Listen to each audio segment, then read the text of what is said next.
Почитувани колеги пратеници, дозволете ми најнапред да ја поздравам оваа иницијатива како млад лекар, една во низата предлози на владеачкото мнозинство предводена од партијата ВМРО-ДПМН, која е насочена кон подобрување на состојбите на здравството и здравствениот систем.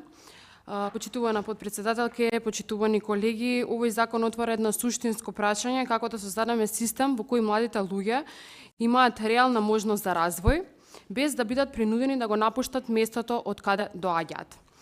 Предолго градиме централизирана држава во која можностите се концентрирани на едно место. Тоа создава нерамнотежа, но и чувство на неправда кај оние што доаѓаат од другите средини. Овој закон оди во спротивна насока.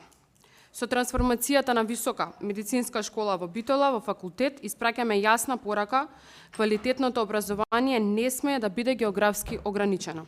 Мора да биде достапно таму каде што има потенцијал, таму каде што има луѓе што сакаат да учат и да останат. Истовремено ова решение директно одговара на реален предизвик, недостигот на медицински кадар, особено во сегментот на медицински сестри, акушерки и стручен персонал. Инвестирањето во овие профили значи инвестиција во функционален и одржлив здравствен систем.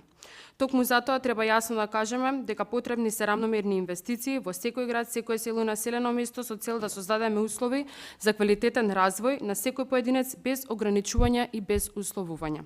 Овој закон е чекор во таа насока. Ви благодарам.